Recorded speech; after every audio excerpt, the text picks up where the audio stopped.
Hey, before we get into this next episode, just wanted to say I've been gone for a few weeks. I'm sorry about it. I got busy with the holidays, hanging out with friends, celebrating, and I'm moving soon. So, more on that later. But just want to acknowledge that, and let's get back to it. Welcome, Modern Talkers. This is Modern Talk.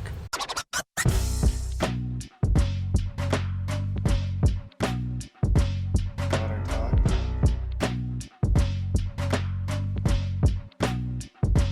Why?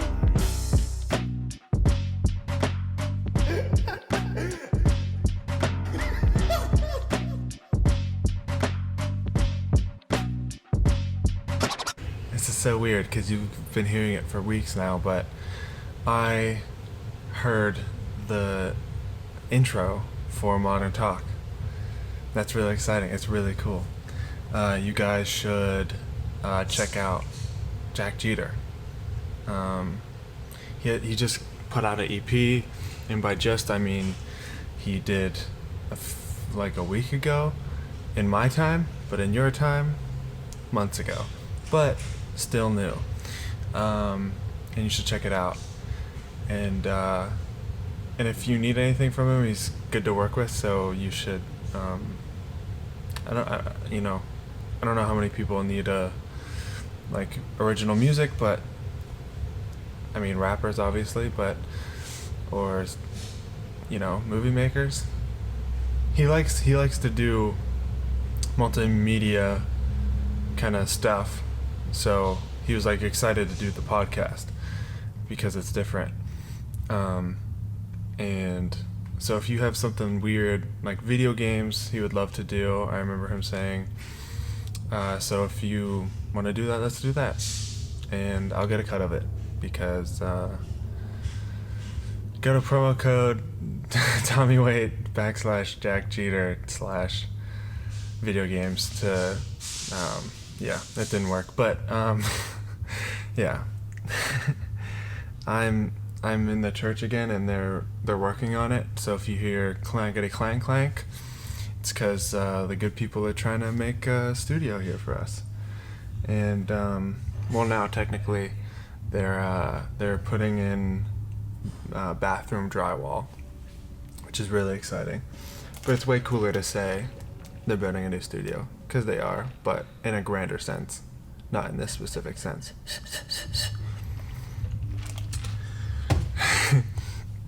And I promise to you guys now that I won't flimsy up the numbers.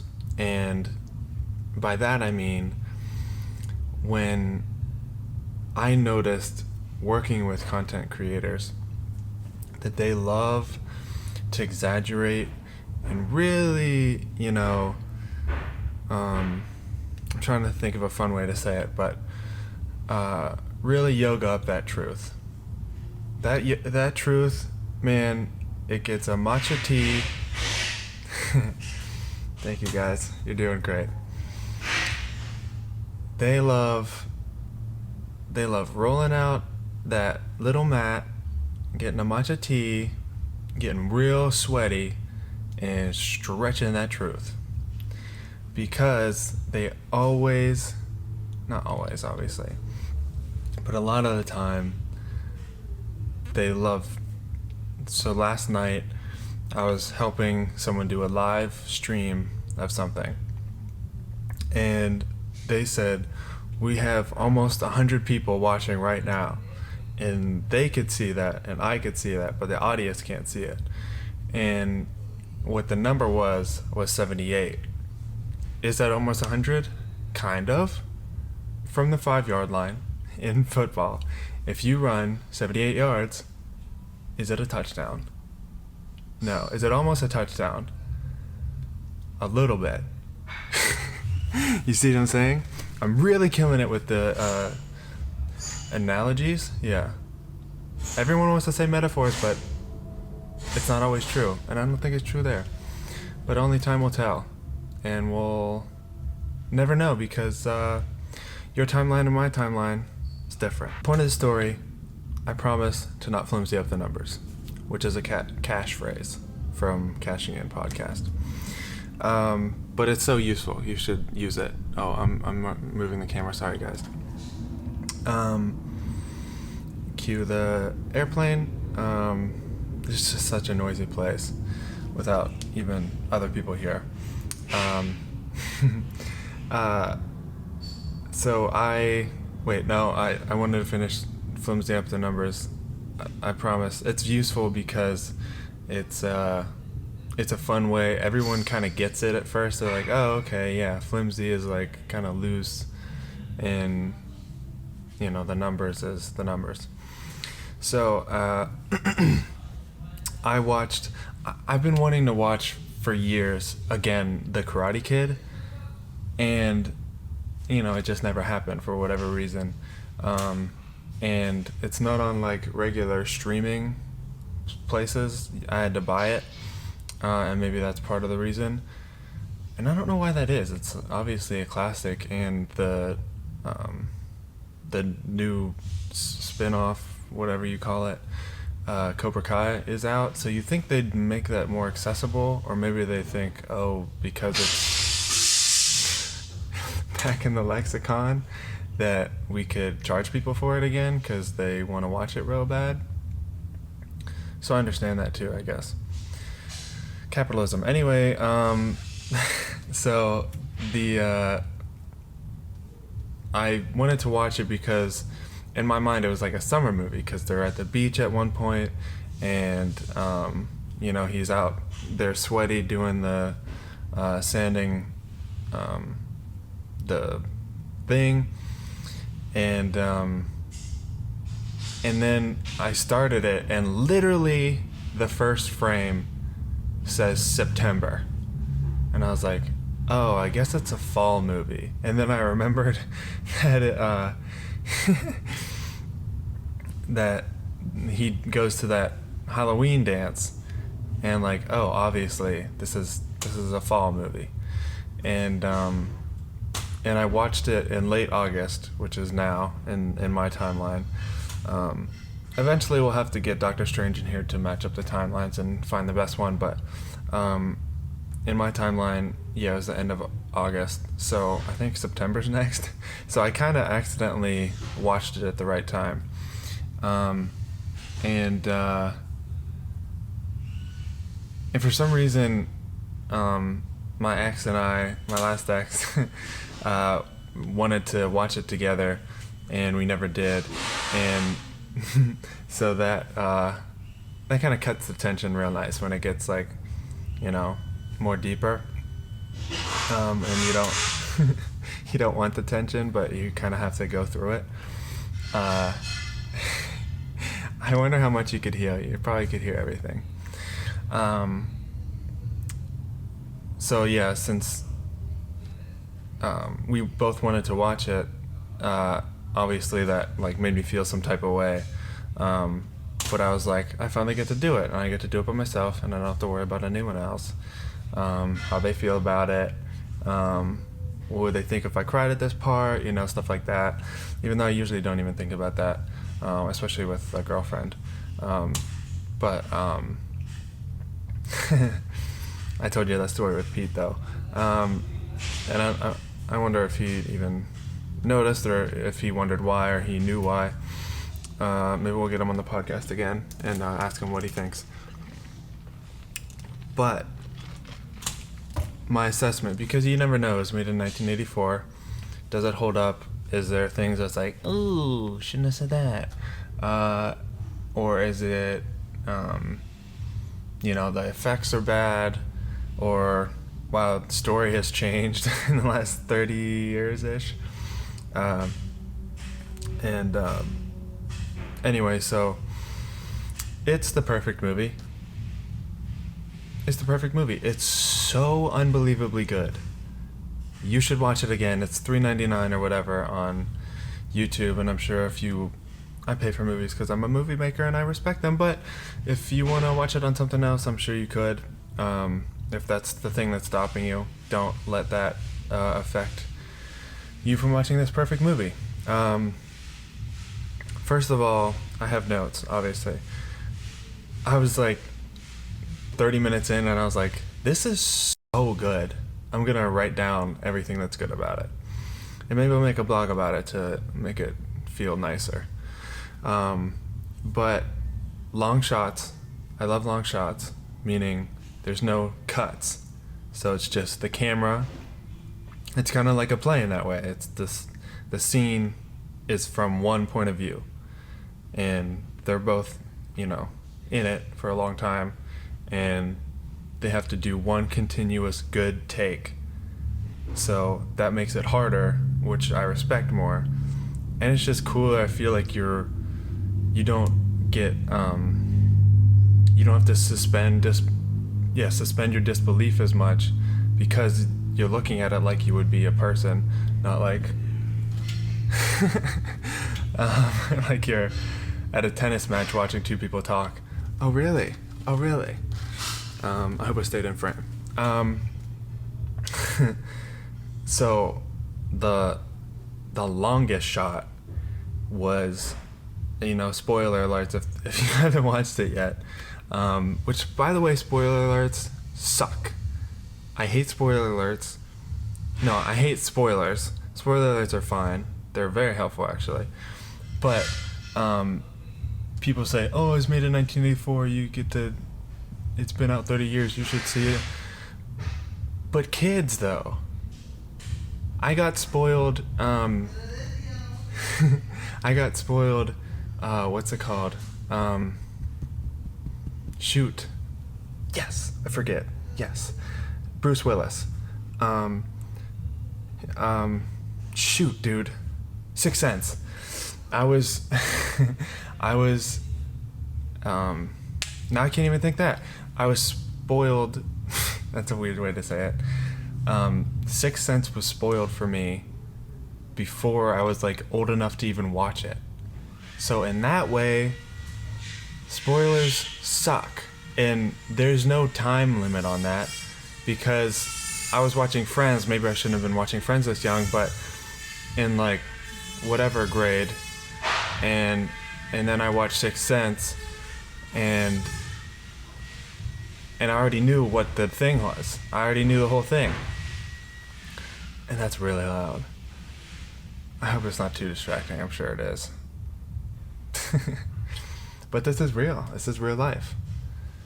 The flimsying up the numbers people would be like, oh, that's not happening. Oh, just focus on me. I'm going to ignore it. But me, dude, I keep it raw and real. Anyway, so spoiler alerts. I think they're all pretty mild.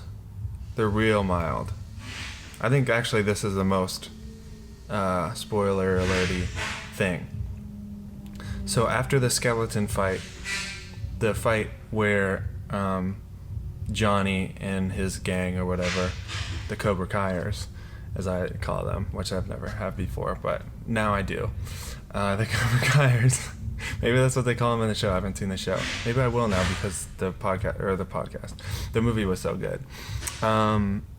And yeah, the fight where he ran away from them at the dance that I talked about, the Halloween dance, and he gets beat up, and then Mr. Miyagi helps him, gives him tea and stuff. That scene is 42 minutes in, and 42 minutes and 8 seconds. I'm not flimsying up the numbers, you know me. To 47 and 26 seconds. So that's 5 full minutes. And it's not 4 in some minutes, it's over 5 minutes. Not flimsying up the numbers, if anything.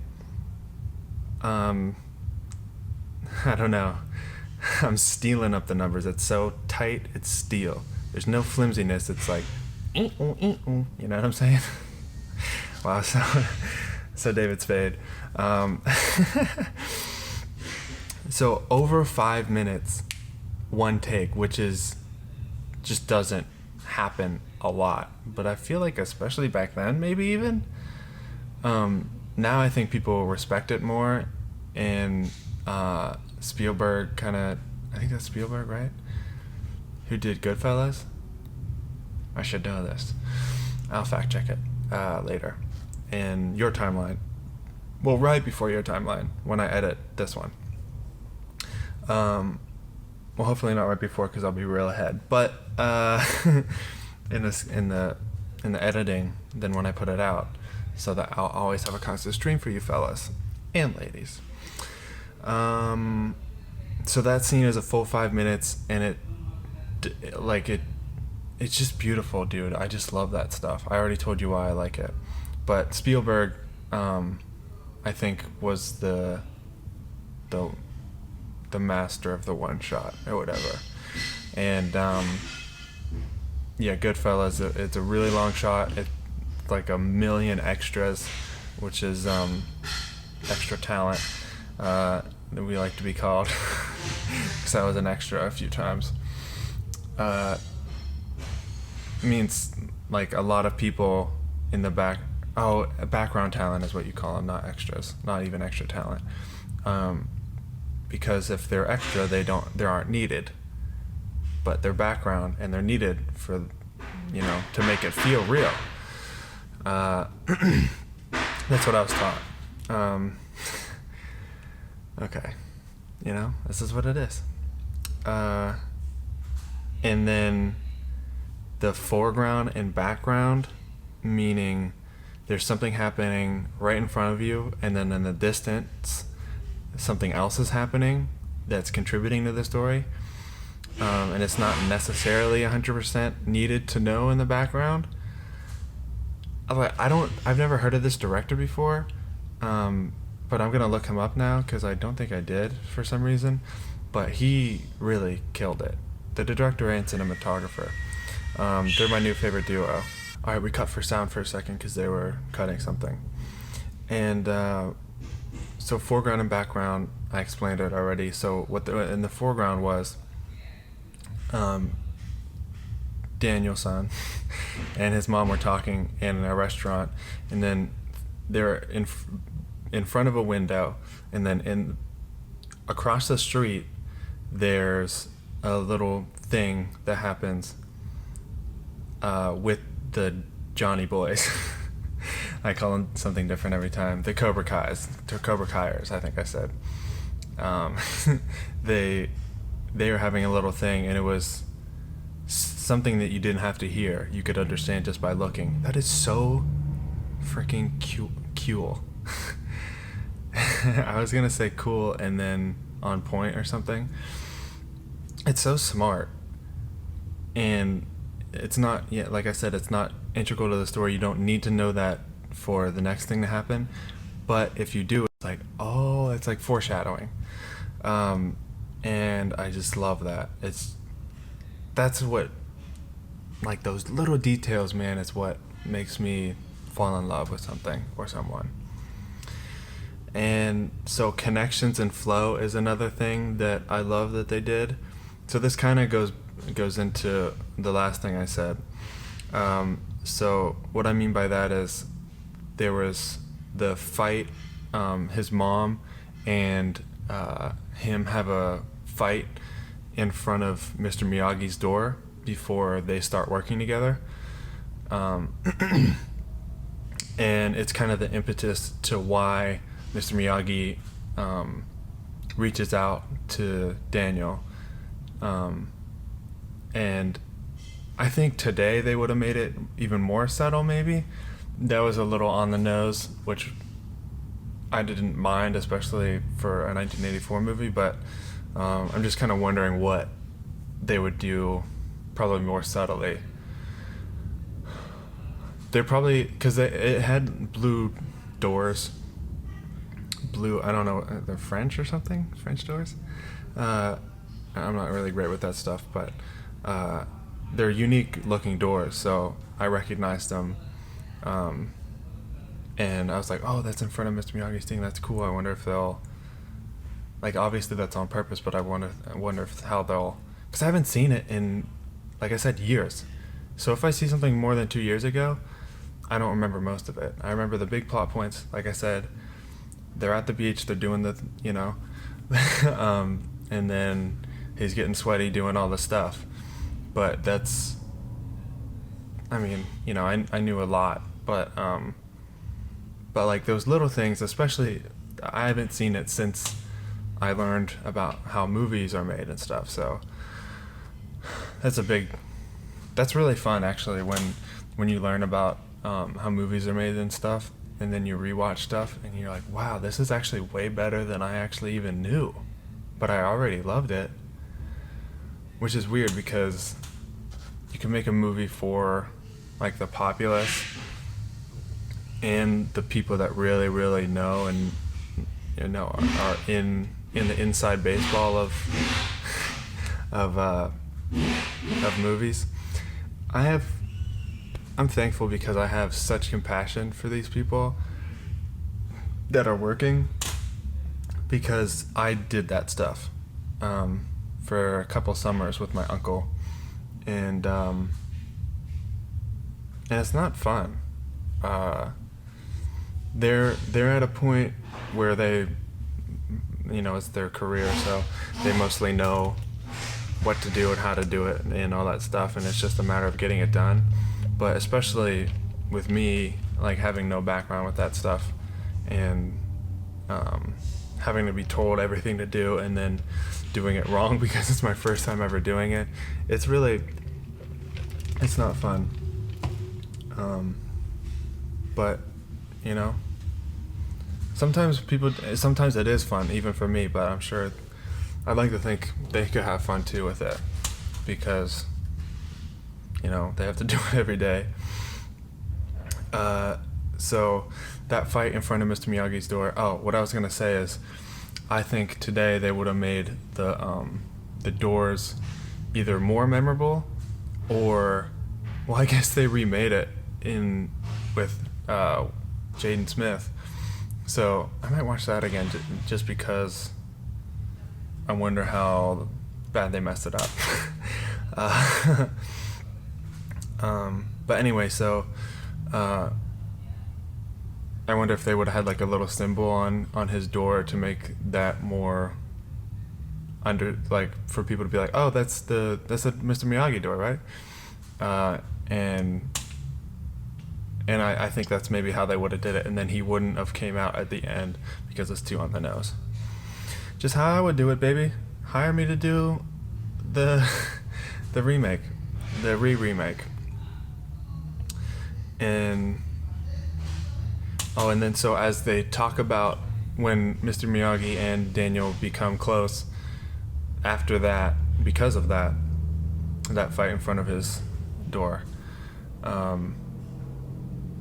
Miyagi's kind of trying to convince Daniel to go to the dance, and he's like, I don't even know what I'd wear. And then the ingredients for the costume is behind him, and I remember catching that when I was a kid, and like, oh, Mom, like, look, like it's right behind him. That's crazy. And that's beautiful, man. I love that. I love that I knew it when I was a kid, and then now I know it because I know movies. But dude, I was observant. I've always been observant. Okay, and then this is no spoilers at all. Great acting.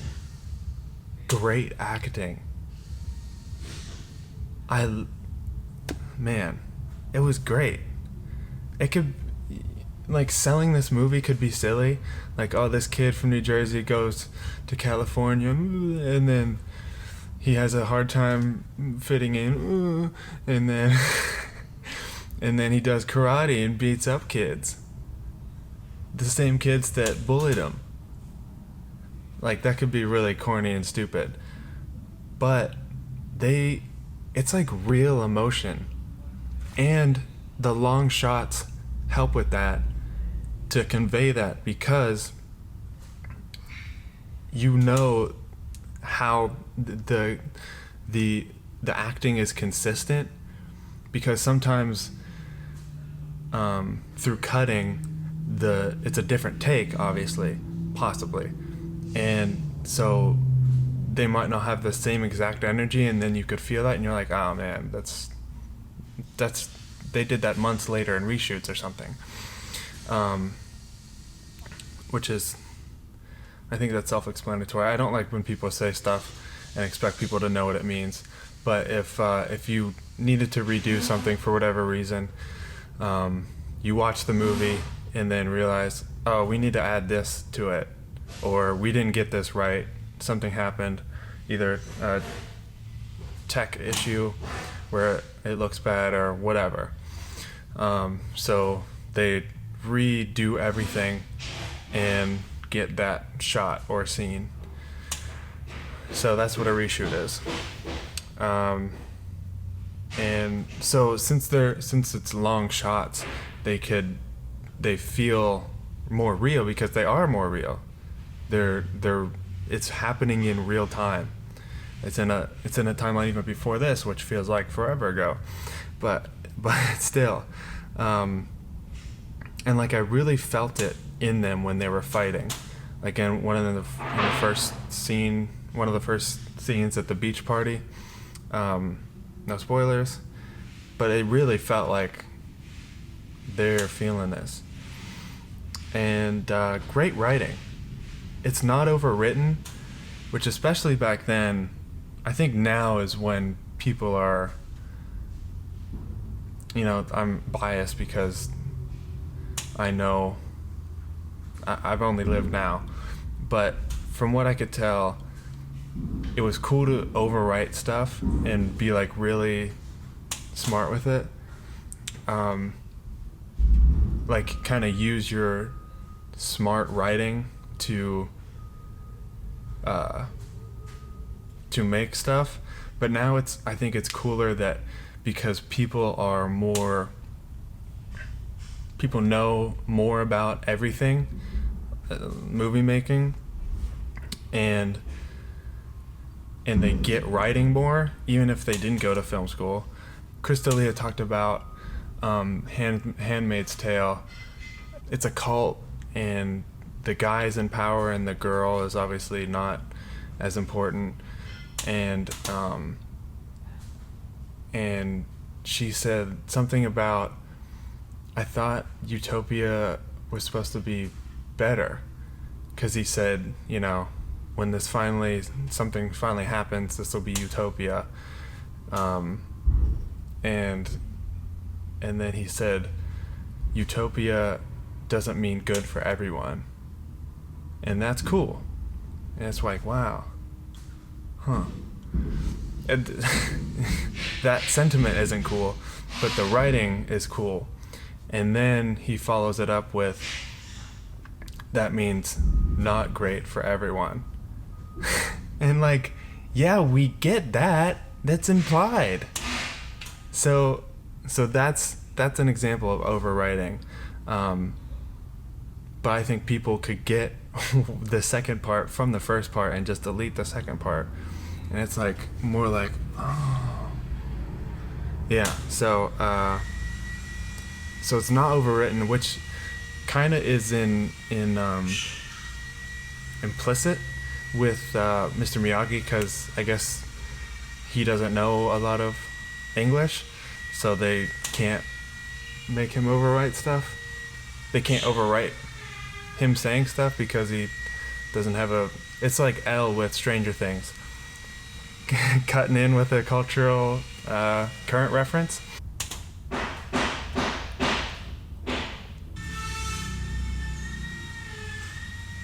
The best part of this whole script was, like I said, he was getting bullied. It's going again. It's just going to go. Because my anxiety level is rising, and I know I'm butting up against time here. So I don't know how much time I have left. But I want to at least get through this review with you, because it would just feel weird if I didn't. So, like I said, Daniel's getting bullied, and one of the, like, not main guys, like one of the outside guys, he was walking with a girl, and the guy yells, "It must be take a worm for a walk week." They like it. That is so insane that someone wrote that, and then multiple people had to say yes. That's good. Keep that. And then the actor was like, yeah, this is what it is. And then said it like this. Like it was a big, nice, juicy one. It must be take a worm for a walk week.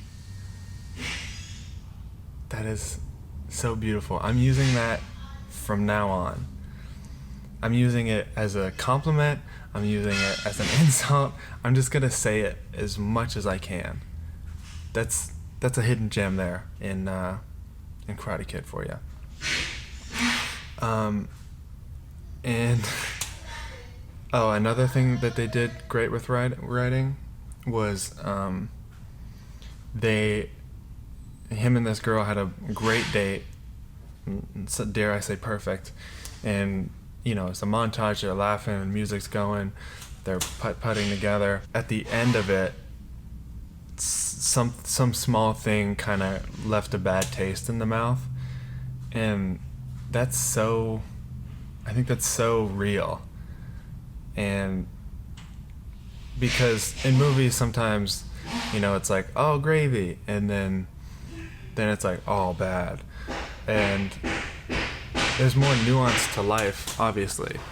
And so I think it was a really good, and I keep saying for the time period, but I don't know, I guess, because I wasn't there. But it felt like for that time period it was a good no, I take that back for that one for sure, because I'm sure that happened a lot.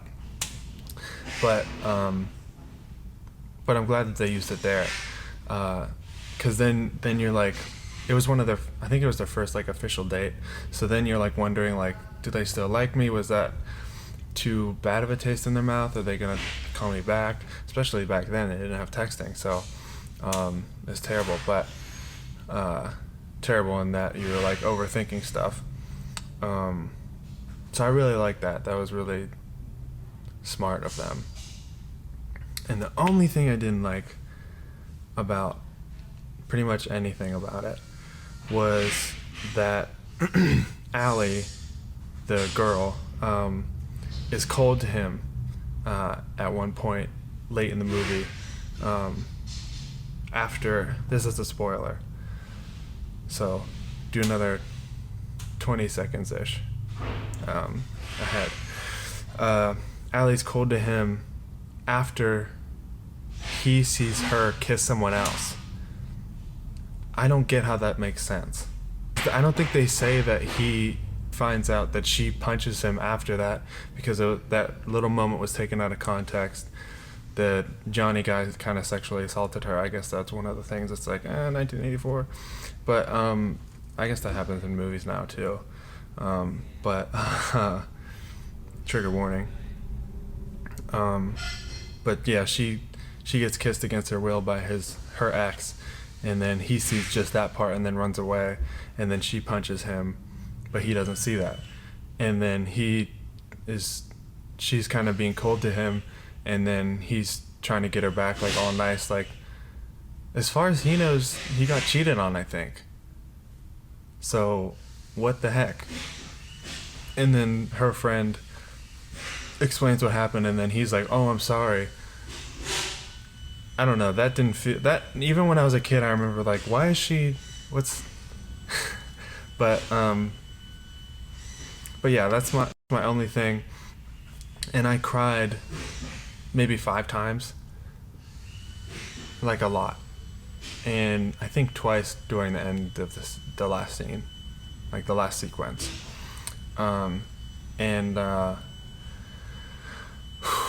It's just a super good movie, man. And I don't know if it had to do with me like supposed to watch that with my ex, and like that contributed to it, but it's objectively a good movie. It's just so good. I want to know, what's a classic movie that you've recently seen, and does it deserve its classic status? So one of the ones I saw kind of recently, it's been like a year probably, but Rear Window by Hitchcock. the synopsis doesn't sound interesting. It's a guy just looking out of his rear window, but it's really good. And so I think it does deserve classic status. So what's a classic movie that you've watched recently, and does it deserve its classic status? Thank you. God bless. I think I'm almost done. I really like Bill Withers. I don't know if he's not super popular, but I think he was more 70s. But my aunt and uncle love him, so I've not learned to love him. I found that I loved him through them. And one of his most known songs is Use Me, and it's been in a couple commercials. Well, he's been in a couple commercials, but Use Me was also in Anchorman, and in the pool scene, in one of the first scenes where he meets Veronica Corningstone. So that has a special place in my heart as a fly.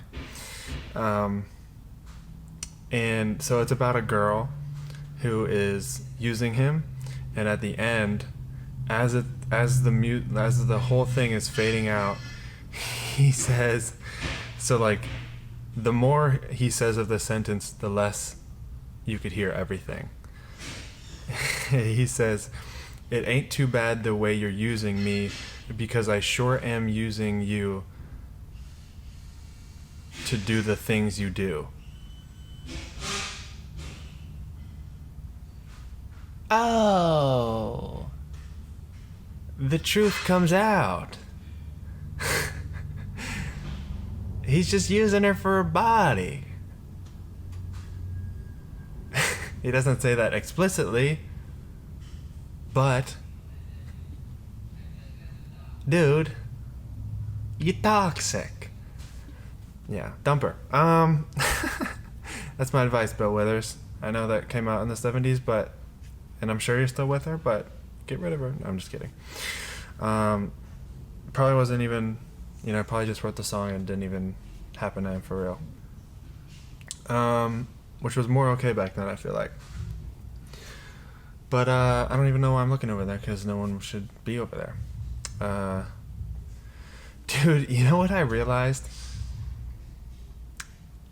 I love making women feel comfortable.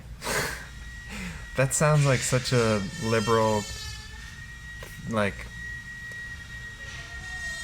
kiss up thing to say or something. But when I walk on sidewalks, which doesn't happen a lot, but there's a place called Market Common here, and it's like an outdoor mall. And I love crossing the street so that a woman doesn't have to feel like, is he behind me on purpose?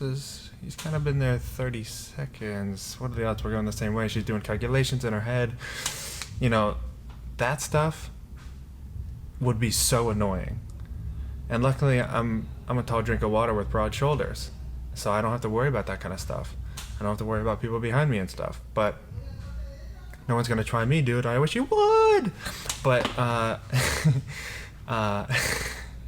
as I said that, my shoe slide fell off, and just imagine if you saw that as I did that. It'd been so embarrassing. It'd been like, take away all the credibility that just happened.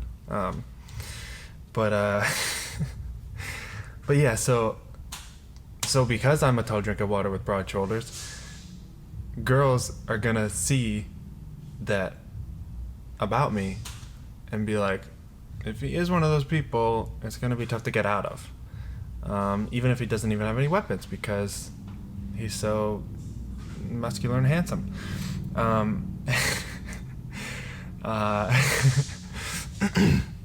So anytime I can, I cross the street, or I take another route that's just as long, or maybe a little bit longer, but then they feel safe.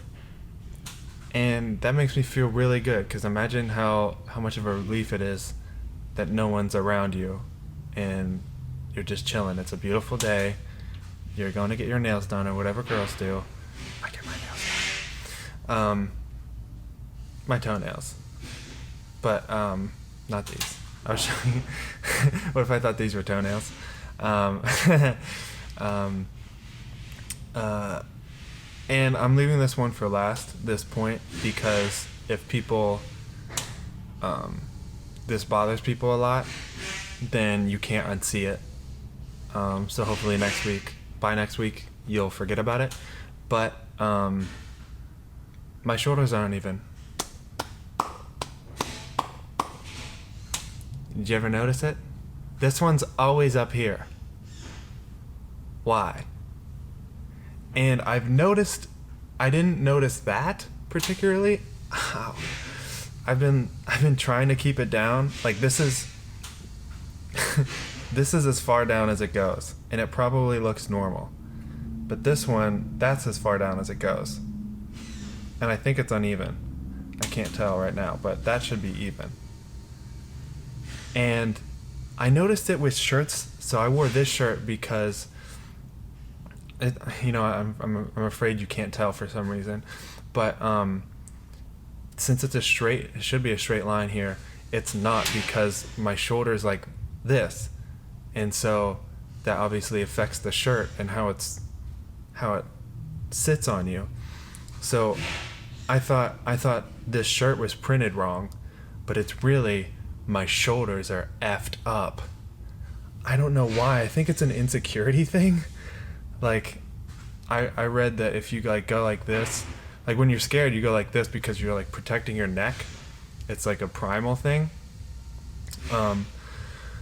So I think it's like an insecurity thing that started when I was like, definitely before high school, because this came out in high school. I guess not this particular shirt. The black version came out later. But anyway, I would like protect myself, but I didn't want to look too, sheepish. So I just put one up. I don't know why the left one. That's the only thing I could think of. And so it's just been like that for my whole life. And I guess I probably have back problems, but whenever I go to the doctor, they always say I have like a nice straight spine. So it must just be like my shoulders effed up. I don't know. So I've been really trying to keep that down, but it hurts. Like it hurts. It's weird. And I noticed it like 6 months ago or something. No, almost a year ago probably. And I was like, are my shoulders, is this one up more? And then I asked someone, I was like, is that, and they're like, I don't think so. I was like, okay, it must have just been in my head, or like when I noticed it, I noticed it in the mirror when I was rehearsing stand-up once, and I think I was like, oh, it must be because of that. Like I was being weird because of that. Like I was nervous about doing the set later. But I don't remember what made me realize, but I was like, this is not right. They're not even. And that's so annoying for me. I like things the way they should be. Gosh, it's so annoying. And then I noticed I usually stand with my right foot back more. And I don't know if that's part of this. So like I'm normally like this, I think, but if I go like this, then I feel like my right foot would come up more. So I don't know if it's like affecting my whole life. Like this is so annoying. And I don't even know if it's fixable. Like I feel like I've been doing like the readjustment or whatever a lot. And I don't think it's making it better. So I don't know what I have to do, if I could even do anything. Oh man. And I visited Pete this last weekend again, because why not? And they had a block party at their church, so it was gonna be extra lit. And Madden 23 just came out, so we wanted to play that together, obviously. And it's better. Madden 23, it's better, but it's not where it needs to be. At least they tried since Madden died this past year. But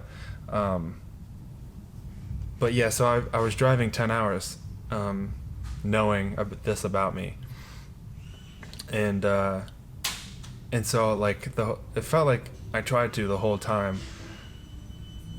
since I was just sitting still and listening to something.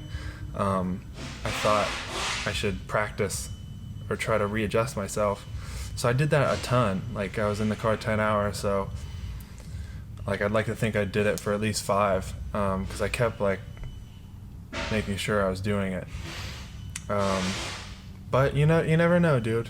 And maybe this is just how I am and I have to accept it. It's not that big of a deal, but it does make me feel old. Like, I don't know. I guess I was doing it since I was young, but this is something, you think about. I think about stuff that I want to change about me, and then I'm like, well, I can just change it if I really put my mind to it, because I'm young and still like, malleable or whatever. And then now I'm like doing this, and it feels like it's not doing anything, and I'm like, am I set in my ways? Is it over? Am I set in stone? Am I dying? So, and I blame every single person that has ever hung out with me, that no one said, hey, are your shoulders, because maybe if I knew about this 2 years ago, I would have been more malleable and I could have fixed it. But now I'm 25 and an old man. So I don't blame the podcast listeners as much, because I don't know if you could tell that from my voice that my shoulders aren't even. But but anyone else, no one has said that to me. I would have been like, oh, really? That's concerning. Anyway. Thank you guys for listening, watching, podcasting, vidcasting, YouTubing, iTunesing, Spotifying, whatever you're doing. Thank you. Keep up the good work. I still haven't put any out yet since this new revamp. So I don't know if you're watching in my timeline, but hopefully your timeline, I'm going dummy viral. I think that's it. I don't have as busy of a day today, thankfully. But I'm going to put in work on the podcast today. And because I want you guys to hear this already, man. It's crazy. Oh, I should give an update on my love life or whatever. I'm doing a lot better as far as the breakup goes. And I feel like I haven't updated you guys really in a little bit about it. A big breakthrough I had, because I'm on the Enneagram. I don't know if you guys care about that, but I'm a type 2, which you don't need to know any of that, but basically it just means I'm the helper. Like I value and I like helping people. So like in a relationship, obviously, I'm always thinking, what can I do in my day to like help them get through theirs the best that they can. And so I'm in that mode for everybody a little bit, but obviously like full energy if I have a girlfriend goes into that person. So now I'm thinking about my shoulder still, because I wanted that to be the last thing, because I knew you guys would be seeing it and I would be thinking about it. So I wanted to say it last, but now I forgot. I wanted to talk about this a little bit. So my brain was programmed to be like, oh, think about your girl and what she's doing and all that stuff. So, which made me a better boyfriend, I like to think. But now I think I didn't shut that program off. I didn't like exit that out. So that's been like running, and I didn't want it to, and I didn't necessarily fully know that was happening, I guess, all the time. And So a breakthrough I had was stop thinking about. Oh, another thing is, I talked about this in one of the other podcasts, is like the sparklies in your like little life box thing, rounded square, and then you got to scrub it out. So I would think of a lot of things in, oh, we went here once, or we drove past this, like stupid stuff where I would just always equate it somehow back to, which I think is a common thing in breakups, especially fresh ones. So I've been actively trying to not do that, and I have been doing better. And it's crazy how you just, if you set an intention, things will happen so much easier and more effectively if you just like set that intention in yourself, or pray, or whatever you want to do. And so I just want to let you know that I'm doing better, and I'm in therapy. I don't even know if I said that, but obviously that's contributing. But yeah, she hasn't given me my stuff back yet, and I'm thinking about sending in a question, Lifeline, the podcast that I referenced before with Chris D'Elia and his brother Matt D'Elia, where they do, people send in questions and then they give advice, because I always think, oh, I'd love to be on it, I'd love for them to like interact with me, but I'm like, I don't really have anything that's like really, I'll figure it out, or I will figure it out by the time that they get to it, or whatever. But I was like, this one is pretty, I think could be pretty interesting, because what do I do? She said she was sick the last time we talked, and that was 3 weeks ago or something, and then she's definitely not sick anymore, because I checked her Instagram, and I don't do that anymore either. I don't know why I ever did it, really. Well, I wanted to know if she took me off and stuff, obviously, and she did, and what she should have, and no, but yeah, that makes sense that she would do that, obviously. I think I said that on the podcast too. Yeah, I have no idea what I was saying. Just putting it in the Lifeline. Yeah, I'm thinking about writing that down and then saying it, because I want to write it the right way, and I also want to give back. Like, I'll email the producer like the possible follow-up question answers, because sometimes people don't get like the right advice. Not that I don't even know if I'll really take their advice, because sometimes they just be silly and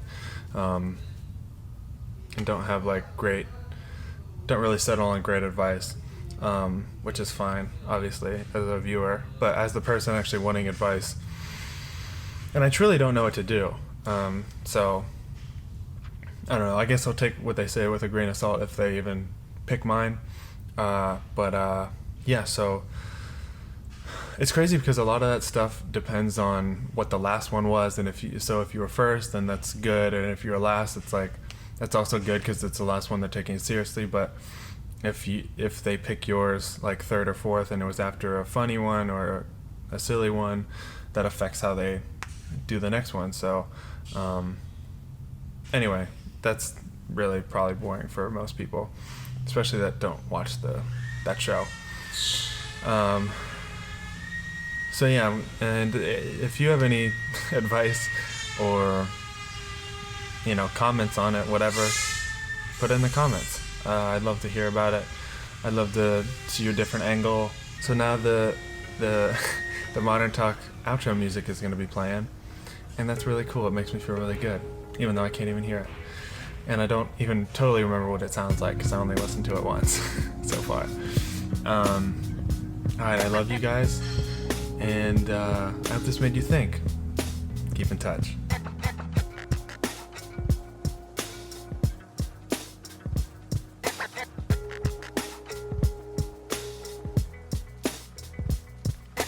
Welcome, Modern Talk. This is Modern Talk.